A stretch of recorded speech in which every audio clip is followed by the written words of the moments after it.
Hare Krishna, Hare Krishna, Krishna Krishna, Hare Hare Ram, Hare Ram, Ram Ram, Hare Hare, Hare Krishna. Haribol, my dear devotees, all glories to Srila Prabhupada ki jai.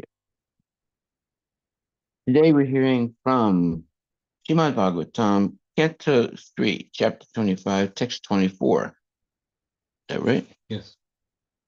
And this verse says, Ta ite sadava sadvi sarva sangha vivarjita sangas te svata te parthya parthya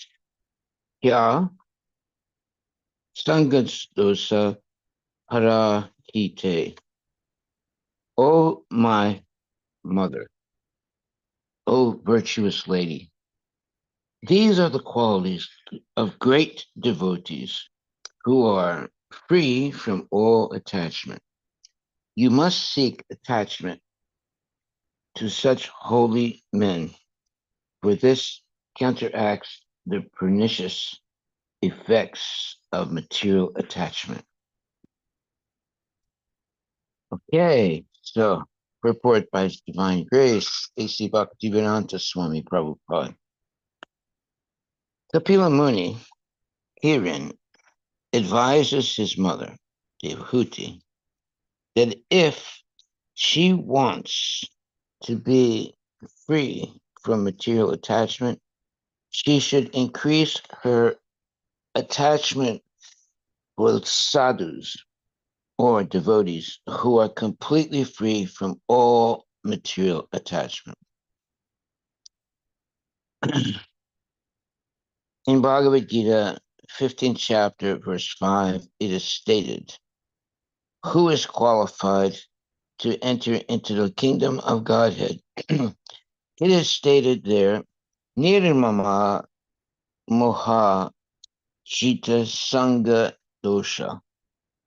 This refers to one who is completely freed from the puffed up condition of material possessiveness. A person may be materially very rich, opulent, or respectable. But if he at all wants to transfer himself to the spiritual kingdom, excuse me, back home, back to Godhead, then he has to be freed from the puffed up condition of material possessiveness, because that is a false position. The word moha used here means the false understanding that one is rich or poor. In this material world, the conception that one is very rich or very poor, or any such consciousness in connection with material existence is false, because this body itself is false or temporary. A pure soul who is prepared to be freed from the material entanglement must first of all be free from the association of the three modes of nature. Our consciousness at the present moment is polluted because of association with the three modes of nature. Therefore, in Bhagavad Gita, the same principle is stated. It is advised, Chita Sangha Dosha. One should be freed from the contaminated association of the three modes of material nature. Here also, Srimad Bhagavatam, which is, I'm sorry. Here also in the Srimad Bhagavatam, this is confirmed. This is confirmed. A pure devotee who is preparing to transfer himself to the spiritual kingdom is also freed from the association of the three modes of material nature. We have to seek the association of such devotees. For this reason, we have begun the International Society for Krishna Consciousness. There are many mercantile, scientific, and other associations in human society many to develop a particular type of education or consciousness. But there is no association which helps one to get free from all material association.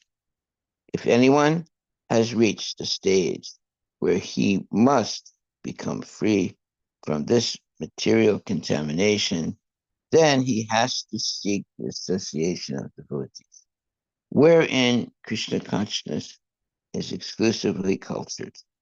One can thereby become freed from all material association.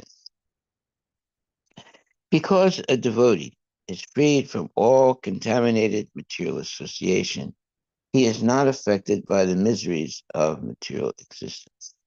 Even though he appears to be in the material world, he is not affected by the miseries of the material world. How is it possible? There is a very good example in the activities of the cat. The cat carries her kitten in her mouth. And when she kills a rat, she also carries the booty in her mouth. Thus, both are carried in the mouth of the cat, but they are in different conditions.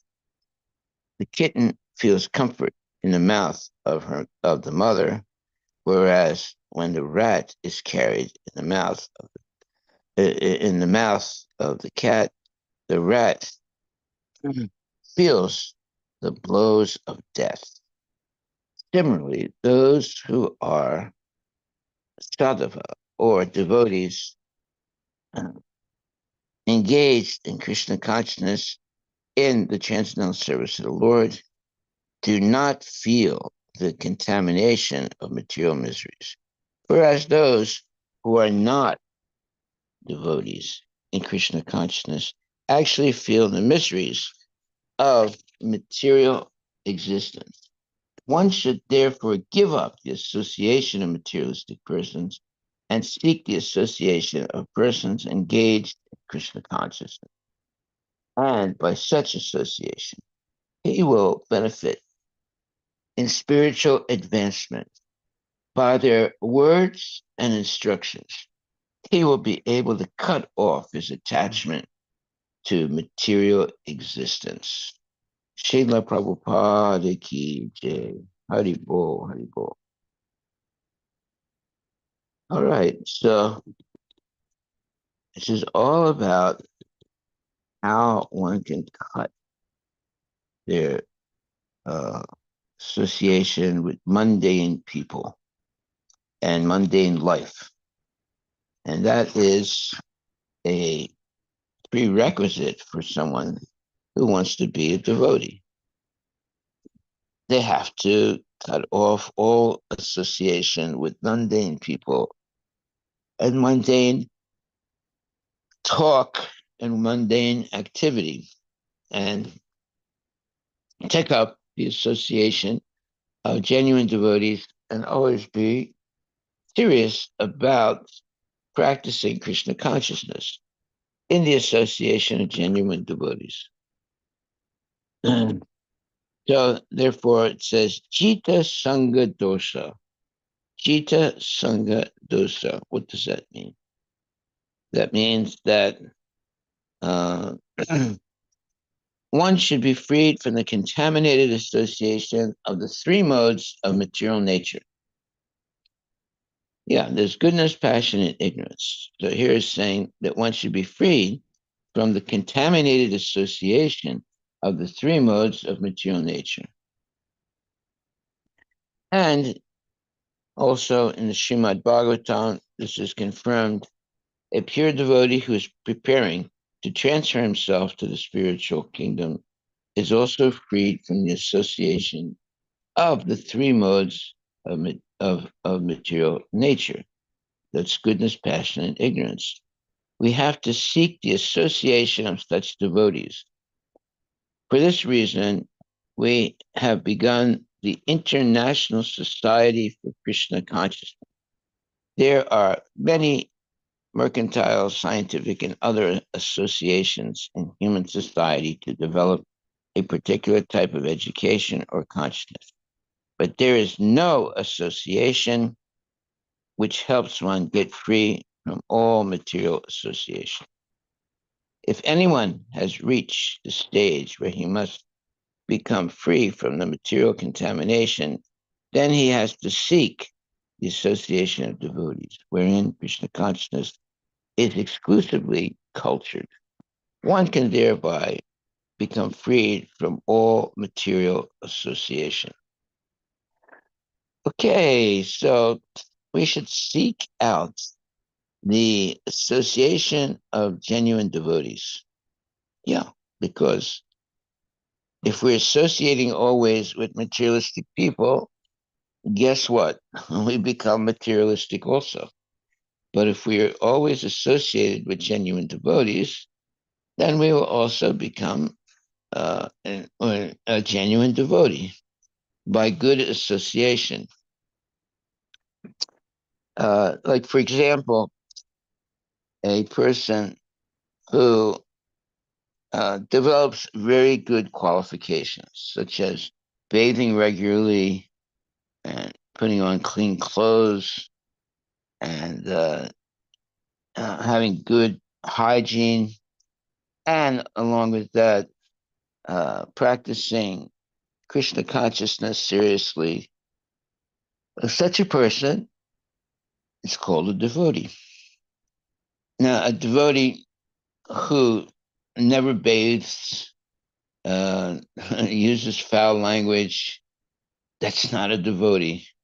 That's not the qualification of a devotee. The qualification of a devotee is that devotee bathes regularly, at least twice a day, and chants Hare Krishna regularly, and hears lectures by genuine devotees, and is engaged in devotional service, avoiding the association of unholy people and regularly associating with holy people. And that's a devotee. They choose to associate with holy people, just like there are what you call swans, and there are also crows. so, so the crows, they associate with crows. They don't associate with swans. And the swans, they associate with swans. They don't associate with crows. So even in the animal kingdom, you have, let's say, some animals associate with sattvic animals, and some animals associate with crows or unclean animals or birds. So you see, birds of a feather stick together. Birds of a feather stick together. So you definitely don't want to be a bird who is uh, associating with unclean birds. You want to be a bird who is associating with clean birds. So that's a decision we have to make in our life. Some people are associated to crow-like people, and because of that, they suffer unnecessarily because of that bad association. And who are the crows? First of all, uh, you can tell who a person is by their speech. So if they use bad language, that means that they are not, they're actually like a crow. See, so the crows, they have a very, let's say, uh, unclean type of, uh, let's say, talk that they have. Uh, some birds have beautiful uh, voice, beautiful, they make beautiful sounds, right? And then some uh, uh, birds like crows, they have a horrible sound they make. Uh, I'm not good at uh, mimicking the crow's sound, But we have, by the way, we have a lot of crows in the Sammamish. Yeah, they're always there. And what do they eat? They eat dead bodies. You know, if there's some what you call uh, uh, uh, uh, if there's a body of an animal that's been killed, the crows are there eating it. Say that's the type of people they are. They eat dead bodies. So uh, that's because they are mainly in the mode of ignorance. And but on the other hand, you have the hummingbirds. The hummingbird doesn't make horrible sounds like a crow. You know, it has a very sweet sound.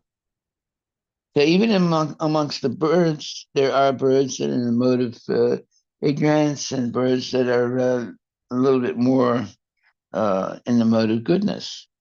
So that's why here in this today it says in this verse,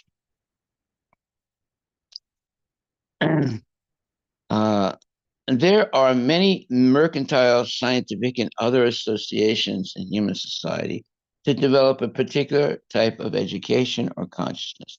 But there is no association which helps one to get free from all material association. If anyone has reached the stage where he must become free from the material contamination, then he has to seek the association of devotees, wherein Krishna consciousness is exclusively cultured. One can thereby become free from all material associations. Well, tell me who your friends are. I can tell you who you are. So we should always seek out the association of devotees,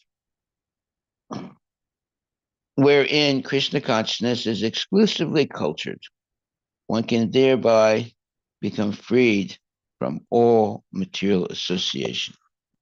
So, therefore, the life of a devotee is different than the life of a materialist. In the life of a devotee, the devotee always seeks out the association of other genuine or serious devotees. And that's the way you make spiritual advancement, by associating with genuine devotees.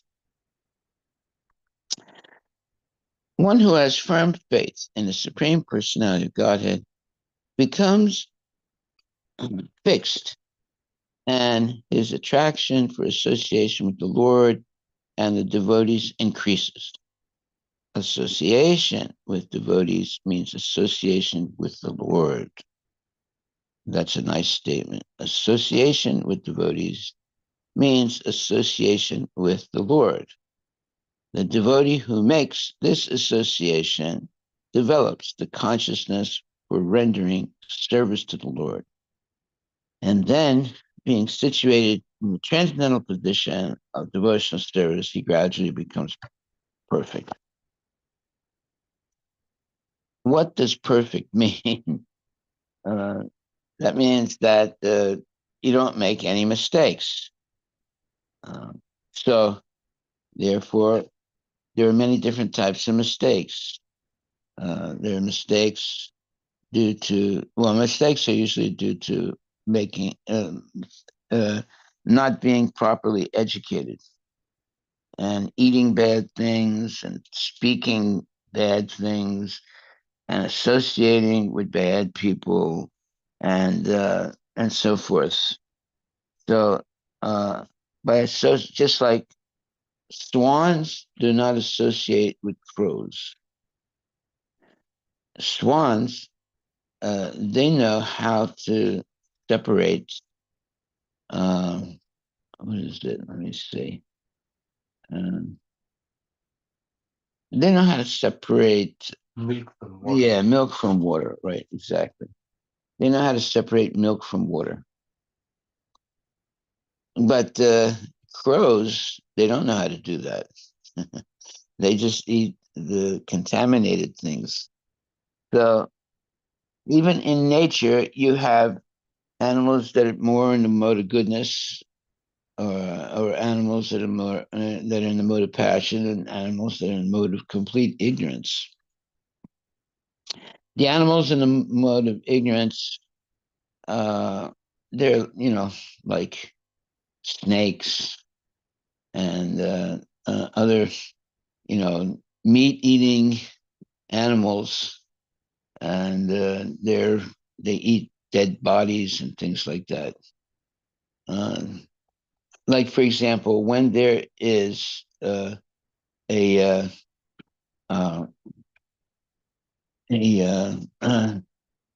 let's say an animal that's been killed, run over by a car. Who is eating that animal? Crows. You can see it. They're attracted to the dead body, the animal. Right? Swans don't try and eat those dead bodies. Only the crows. So you can tell. Even in nature, there are animals in the mode of goodness, animals in the mode of passion, and animals in the mode of ignorance. The crows are in the mode of ignorance. Now, what's interesting is you have a lot of crows in India, and you have a lot of crows here also. They're the same crows. They look the same and they act the same way. You know, in India, there's tons of crows. I mean, huge numbers. But it doesn't mean they're only in India. They're also here in Sammamish. That's one thing that's always interested me is the fact that you have crows in India and you have crows in Sammamish. And that's the usually because the people who have misbehaved in their previous life, they become crows. And and you have crows in India and you have crows in Sammamish. So those crows are people who have misbehaved in life, and therefore they get the body of a crow. You know, they um, they like to the crow eats dead bodies. The crow makes a funny type of caw caw like that, right? Sound, Mhm. Not like the hummingbird or some birds that make nice sounds, and therefore the crows they eat dead bodies. So here it says generally people are convinced of the impersonal feature of the absolute truth because they do not associate with devotees. They cannot understand that the absolute truth can be a person and have personal activities.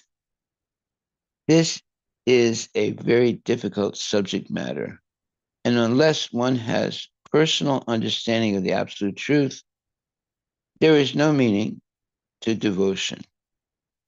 Service or devotion cannot be offered to anything impersonal. Service must be offered to a person. Non devotees cannot appreciate Krishna consciousness by reading the Srimad Bhagavatam or any other Vedic literature wherein the activities of the Lord are described. They think that these activities are fictional, manufactured stories because spiritual life is not explained to them in the proper mood. To understand the personal activities of the Lord, one has to seek the association of devotees, and by such association, when one contemplates and tries to understand the transcendental activities of the Lord, the path to liberation is open and he is freed. One who has firm faith in the Supreme Personality of Godhead becomes fixed, and his attraction for association with the Lord and the devotees increases. Association with devotees means association with the Lord. The devotee who makes this association develops the consciousness for rendering service to the Lord and then being situated in the transcendental position of devotional service, he gradually becomes perfect. There's wonderful statements here in this purport by Srila Prabhupada. And that's for this verse, Canto 3, chapter 25, text 25. That's right. That's what we're reading. Yeah. And this is a very famous verse. Tatam prasangam mamavirya samvido bhavanti hit karna rasayanakata tajjoshanad asvapavargavartmani shradaratir bhaktir anukramisyati. This is a very famous verse. It was quoted oftentimes by Prabhupada. In the association of pure devotees, discussion of the pastimes and activities of the Supreme Personality of Godhead is very pleasing and satisfying to the ear and the heart. By cultivating such knowledge, one gradually becomes advanced in the path of liberation. And thereafter, he is freed from his attraction, and he is freed, and his attraction becomes fixed. Then real devotion and devotional service begin. So the statement, and his attraction becomes fixed. That means that one is always fixed on Krishna conscious activities. They're not attracted by mundane or, let's say, low class activities. The low class people, they're interested in gambling, illicit sex, intoxication, meat eating, and so forth. So they're like the crows, but the devotees, they're like the uh, uh, swans. They don't associate with bad people. They don't use bad language. They bathe regularly. They eat foods that are in the mode of goodness. And in general, they are interested in spiritual life, not in materialistic life. They regularly chant Hare Krishna. They regularly bathe. That's an important point. And one should bathe at least twice a day. And they have very clean habits. And they don't associate with bad people. That's very important. Avoiding the association of bad people who use bad language, who eat bad things, who have bad thoughts, and basically they also smell bad. You know, uh, bad people usually smell bad, and therefore we should avoid such persons. Okay, so if you bathe regularly, you don't smell bad. If you don't bathe regularly, or if you just use perfume, like in the French, they didn't have toilets. They used perfume. They didn't bathe regularly either. They just used perfumes. So French are famous for their perfumes, right? French cologne, or French perfumes were famous. Why? Because the French never bathed. They would maybe wash their face and wash their hands, and that was about it. They didn't have, uh, what do you call it, a bathroom. They just had a little sink. So the what you would call hygiene of French people, let's say if you go back to the 18th century, it was not very good at all. In fact, they didn't have toilets. The rich people would pass stool on the, in the what you would call the corridors of their nice houses or palaces. They would pass stool in the palaces, in the corridors, and then the servants would come and sweep up or scoop up the stool and urine. Huh? Like Versailles, yeah. Yeah. They didn't have any toilets in Versailles. Yeah. Just imagine, you go to some place and there are no toilets. And the people are just passing stool and urine in the corridors. Yeah. And there are people that just come and sweep it up or clean it like that. You would be shocked. You would be shocked if you saw that. Right? But that was the culture in France at one time. They didn't have what you call bathrooms in the palaces. They just had corridors. That's it. The building might have been very opulent, but they didn't have the commodes or the bathrooms. You imagine how strange that was, especially for ladies. Okay, so this verse today is a very famous verse, often repeated by Prabhupada. Satam prasangan mamavirya samibdo bhavanti hitkana rasayana kata dajosanad asvapavara gavartmani shradaratir bhaktir anukramishyate. In the association of pure devotees, discussion of the pastimes and activities of the Supreme Personality of Godhead is very pleasing and satisfying to the ear and the heart.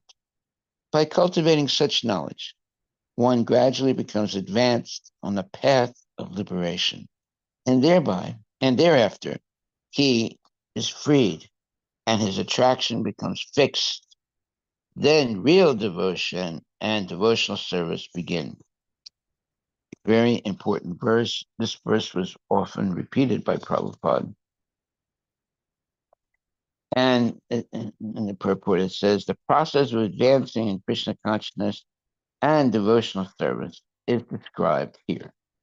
The first point is that one must seek the association of persons who are Krishna conscious and who engage in devotional service. Without such association, one cannot make advancement. Simply by theoretical knowledge or study, one cannot make any appreciable advancement. One must give up the association of materialistic persons and seek the association of devotees, because without the association of devotees, one cannot understand the activities of the Lord. Generally, people are convinced of the impersonal feature of the absolute truth. Because they do not associate with devotees, they cannot understand that the absolute truth can be a person and have personal activities. This is a very difficult subject matter. And unless one has personal understanding of the absolute truth, there is no meaning to devotion.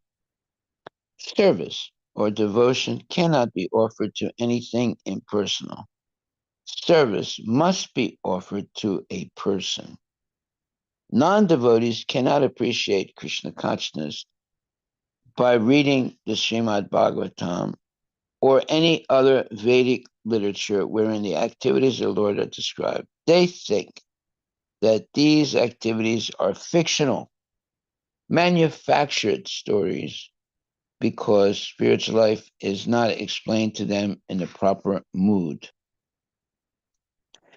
To understand the personal activities of the Lord, one has to seek the association of devotees. And by such association, when one contemplates and tries to understand the transcendental activities of the Lord, the path to liberation is open and he is freed. One who has firm faith in the Supreme Personality of Godhead becomes fixed in his attraction for association with the Lord, and the devotees increases. Association with devotees means association with the Lord. Nice statement. Association with devotees means association with the Lord. The devotee who makes his association, devotee who makes this association develops the consciousness for rendering service to the Lord, and then being situated in a transcendental position of devotional service, he gradually becomes perfect. So this is a very famous verse, often quoted by Srila Prabhupada, because it emphasizes the absolute importance of associating with genuine devotees.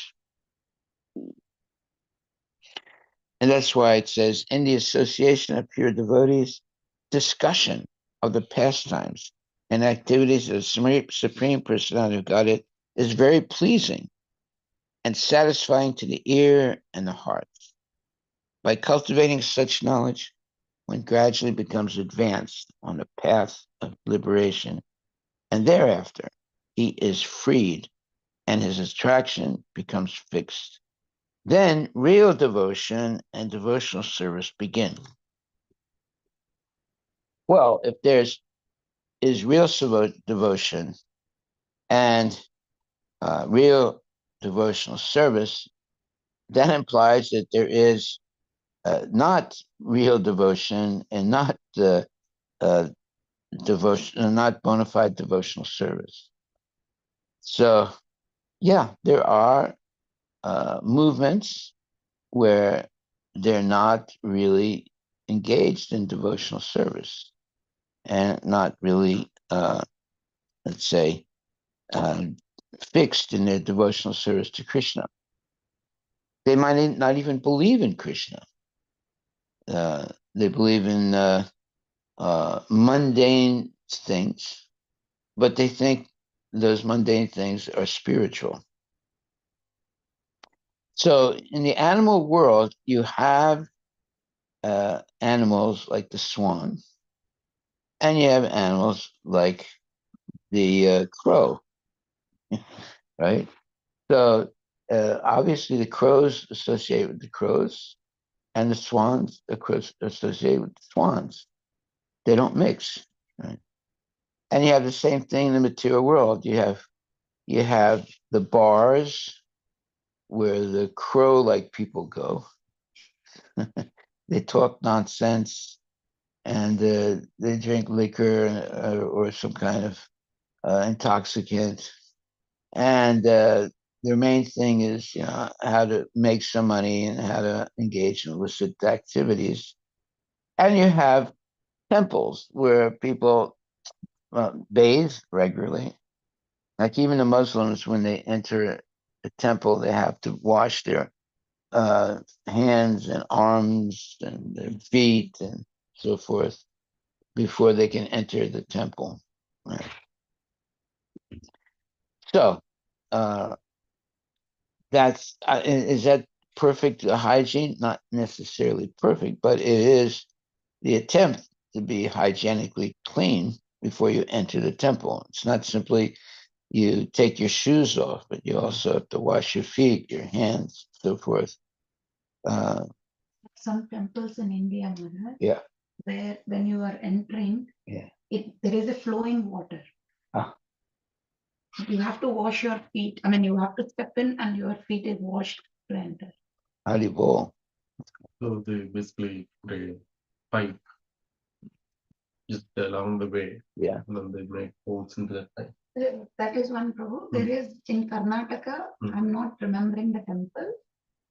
There is water flowing constantly, like and you wash your feet and step in.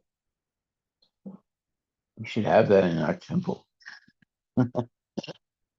We have rain. We have what? Rain. Rain. Oh, yeah. Okay. Yeah, the rainy season hasn't really started yet, but it's coming. But actually, like devotees normally bathe twice a day, uh, sometimes 3 times a day.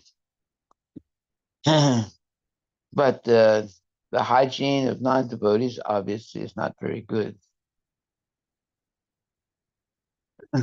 Okay, so but mandatory bathing or mandatory, let's say, doing some type of washing before entering the temple is not a bad idea. It's a good idea, right?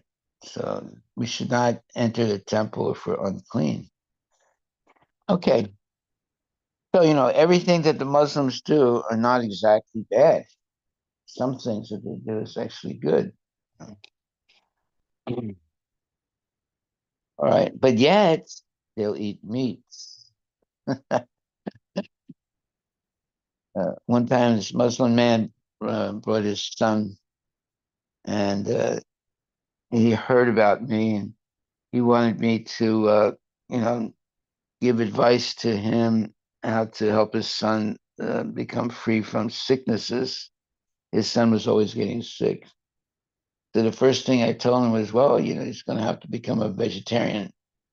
And the Muslim guy got really upset. He said, my son's not going to be a vegetarian. He has to eat meat.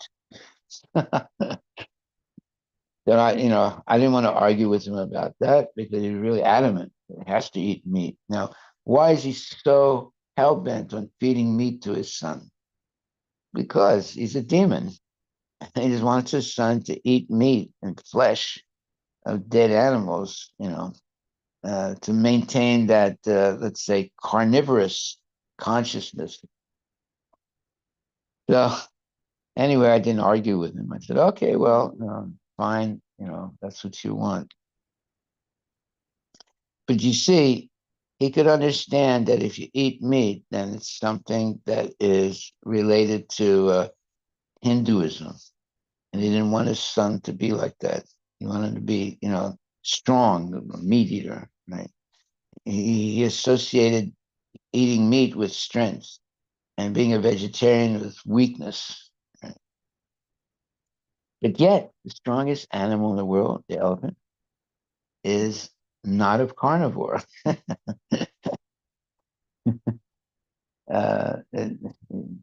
elephant only eats leaves and things like that. It doesn't eat meat. So therefore, the elephant is more in the mode of goodness as opposed to the snake or the crow, who are in the mode of ignorance. So even in nature, you'll see the modes of material nature are functioning very clearly. The crow, whenever there's a roadkill, some animal that gets run over like a squirrel or something and is on the road and is dead, the crows come and eat it. Right? Because They're like a cleaners now. I think there's something like dirty thing they will come and see. terrible.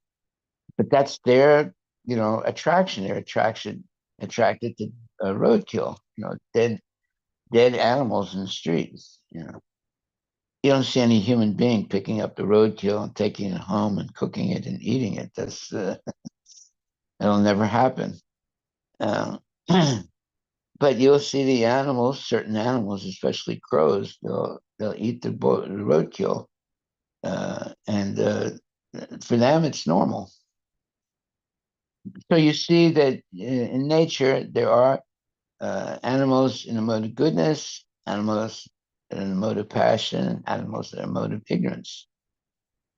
Most animals are in the mode of ignorance, but there are some animals that are in the mode of goodness, such as, let's see, huh? Cows. Yeah, cows don't eat meat. Uh, they're very clean, and their stool is clean, their urine is clean, right? Everything related to Cow is pure, yeah. So cows are in the mode of goodness. But the dog, not in the mode of goodness. The dogs are in the mode of ignorance. Yeah.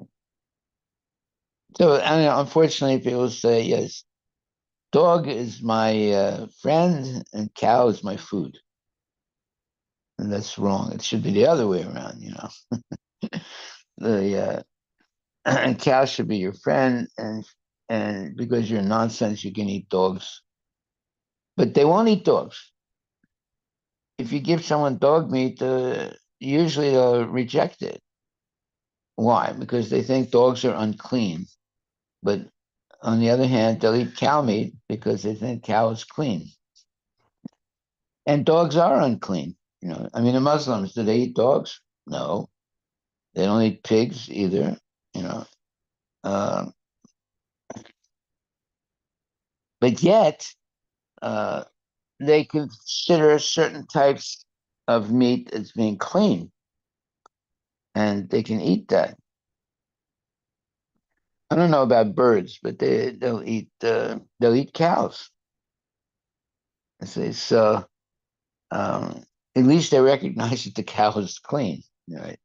They don't eat dogs, and they don't eat snakes and things like that. That's another good point. Yes. Yeah. They don't eat carnivorous animals. Yeah. Even though they are carnivorous. So if they don't eat carnivorous animals because they consider it unclean, why would they eat carnivorous things?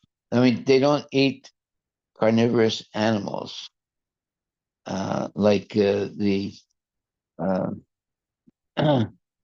dog and things like that. Yeah, pig. They don't eat pigs. Yeah. So why would they uh, eat carnivorous animals? Uh, no, why would they eat eat animals? Right? If they were actually in the mode of goodness, they wouldn't eat animals. They would only eat herbs and clean things, vegetation, and but they'll always have meat. They always have meat, except during their Ramadan, they eat a lot of figs and vegetables and things like that. But they still eat some meat, even in Ramadan. But some of the Muslims will refrain from eating meat during the Ramadan period. Okay, so one who has firm faith in the Supreme Personality of one who has complete faith, where is it? In the Supreme Personality of Godhead becomes freed from his attraction for association. Oh, I'm sorry, wait a minute. One who has firm faith in the Supreme Personality of Godhead becomes fixed, and his attraction for association with the Lord and the devotees increases. Association with devotees means association with the Lord. That's something we should memorize. Association with the devotees means association with the Lord. The devotee who makes his association develops the consciousness for rendering service to the Lord, and then being situated in the transcendental position of devotional service, he gradually becomes perfect. So we should make a little poster of this, Association with devotees is association with the Lord. Haribol, Haribol. That's our takeaway for today. Association with devotees is association with the Lord. Association with devotees means association with the Lord. Hare Krishna, Krishna Krishna, Hare Hare, Hare Rama, Rama Rama, Hare Hare. Okay, are there any questions? Hey Krishna, I have one question. Yes. Okay. My question is if there's a devotee and she's married to a non-devotee, and of course she's vegetarian, but if she's still serving, like if she has to serve meat for her husband, could that contaminate the devotee and make her in the mode of ignorance? Very good question. Mm-hmm. There are examples, however, like Prabhupada's sister, she married a meat eater. And she would cook meat. She never ate meat, but she would cook meat for her husband just to keep everything, just to maintain, you know, a good relationship with the husband. And Prabhupada, pointed out, he said that his sister was such a good devotee, but in order to keep, you know, uh, peace in the family, she would cook meat for her husband. She, of course, would not eat it. So there are situations that are not so good, but in order to maintain, the marriage, sometimes women have to make some concessions. If they've married a meat eater, they will never eat meat. But in the case of Prabhupada's sister, she would cook meat for her husband. Why don't you look that up? See if that's it. If that I'm not making a mistake there.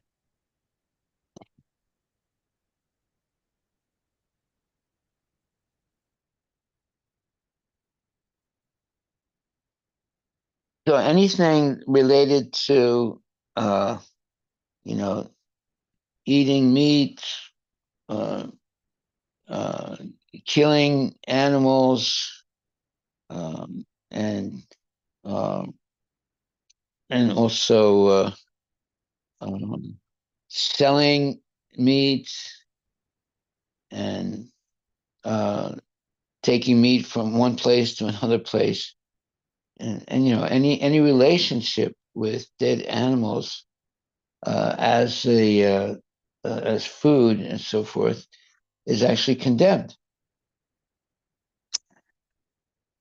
But so what does it say? I thought in ISKCON Desire Tree, one of the devotees posted asking, can I cook non-vegetarian for the family, and as they like to eat non-veg, but I'm not eating vegetarian. I'm not eating non-veg. So somebody answered saying that Hare Krishna Mataji, I think Srila Prabhupada's daughter or sister, one of them was in similar situation. His sister, yeah. Go ahead. So Srila Prabhupada advised her to cook for family externally as a duty while remaining detached from non-vegetarian internally. One possibility is you can involve your husband in cooking non-veg and gradually over a period of time let him take ownership. I know this may be almost impossible as some men just don't want to cook. If son is very young, he can be taught. Please follow the advice given by somebody, some Radha Rasmai Mataji. This is an advice given by Prabhupada. no. This is a answer given by some other devotee to that question. He quoted Prabhupada saying that Prabhupada Sister. was in that situation and Prabhupada was advised her to cook for her family as a matter of duty and be detached from non-vegetarian. So he's saying this devotee is suggesting that the other devotee who asked the question saying that you can probably do that as a matter of duty because this happened with Prabhupada also. The situation was encountered. Yeah, his sister never ate meat, but she would cook meat for her husband to keep the, marriage, what you would say, stable or whatever. So there are examples like that.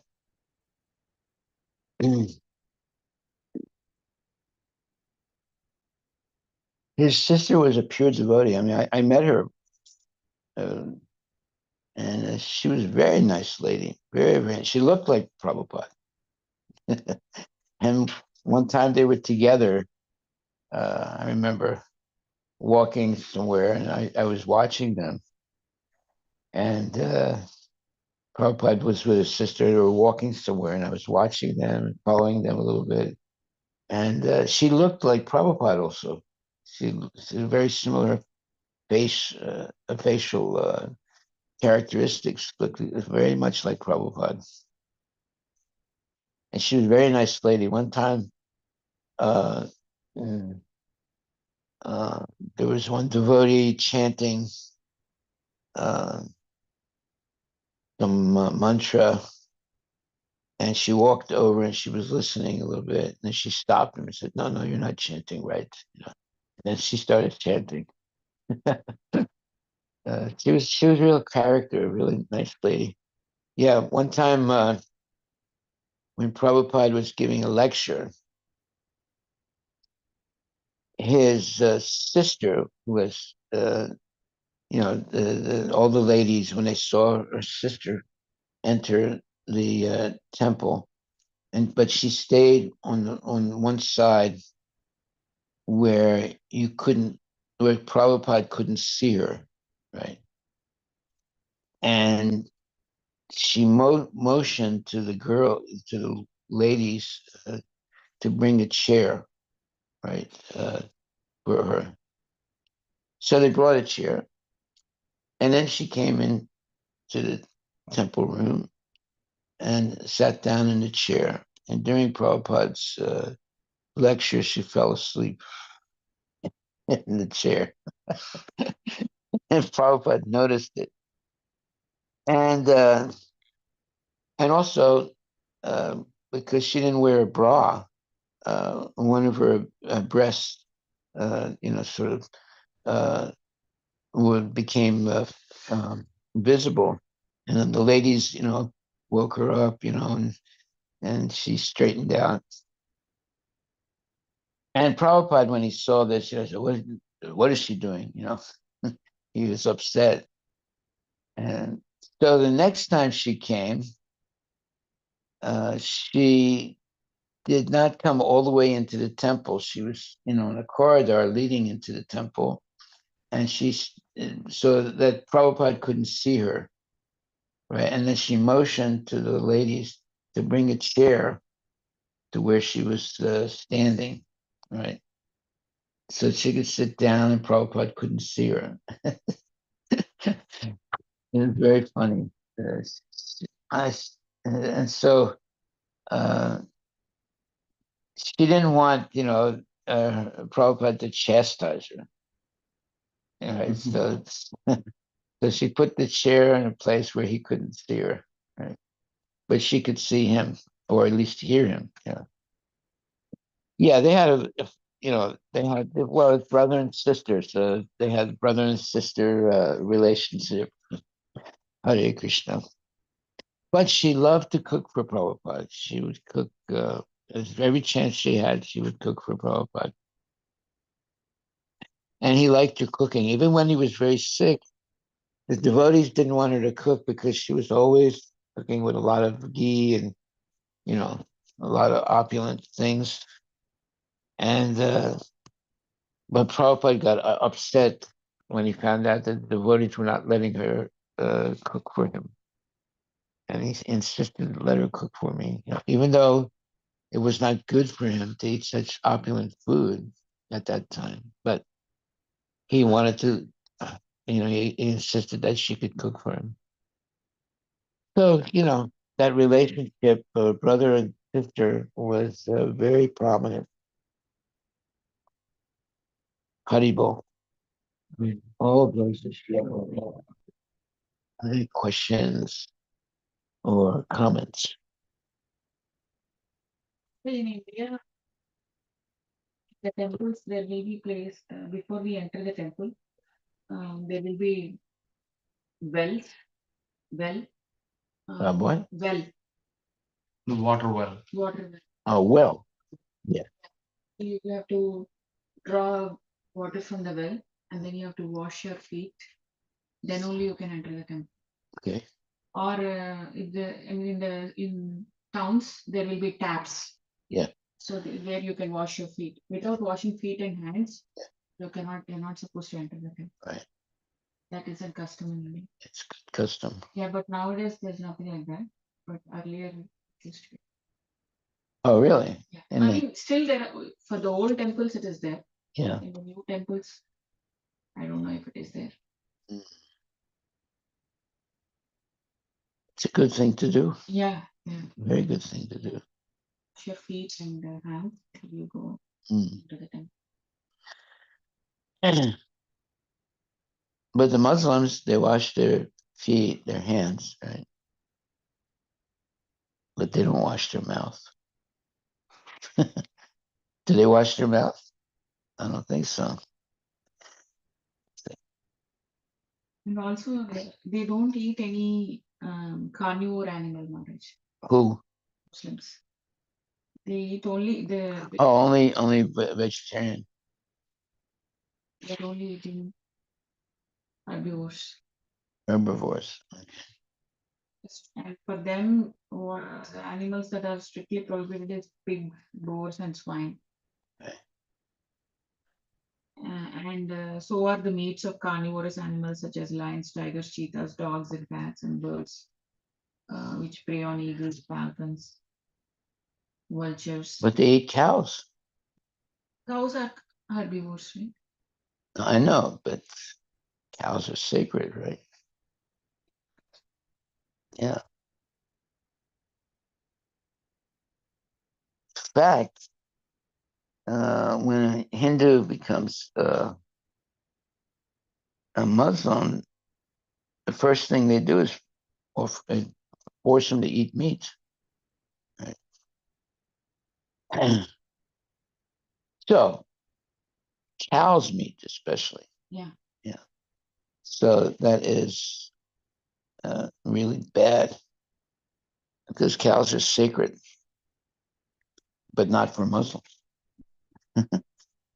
So, they have some good things and they have a lot of bad things. So they're often most of them are in the mode of ignorance, or at least mixed ignorance and passion, and they do some good things and they do some bad things in the name of Islam. Right? So that means that their sadhus or their so-called imams, they don't have complete knowledge of Krishna consciousness.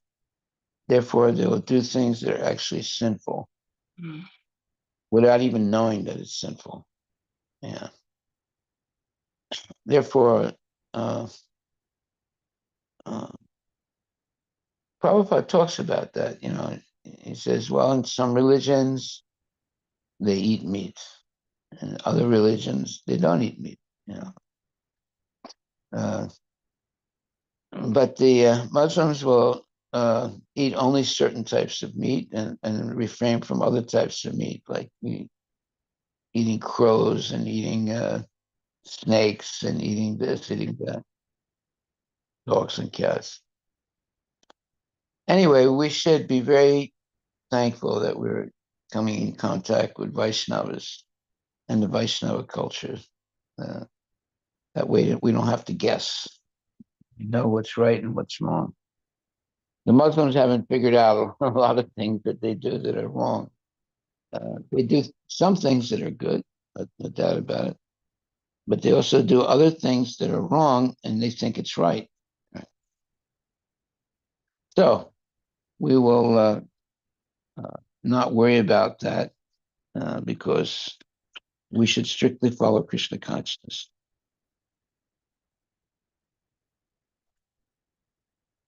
All right. Non-devotees cannot appreciate Krishna consciousness by reading the Srimad Bhagavatam or any other Vedic literature wherein the activities of the Lord are described. They think that these activities are fictional, manufactured stories, because spiritual life is not explained to them in the proper mood. To understand the personal activities of the Lord, one has to seek the association of devotees, and by such association, when one contemplates and tries to understand the transcendental activities of the Lord, the path to liberation is open and he is freed. One who has firm faith in the Supreme Personality of Godhead becomes fixed, and his attraction for association with the Lord and the devotees increases. Association with devotees means association with the Lord. So that's our takeaway today. Association with devotees means association with the Lord. Haribol. You can meditate on that today. Haribol. Thank you very much. All glories to Srila Prabhupada. Ki Jai. Association with devotees is association with the Lord. Means association with the Lord. Very nice statement by Prabhupada. Thank you very much, my dear devotees. Have a good day. Chant Hare Krishna and be happy.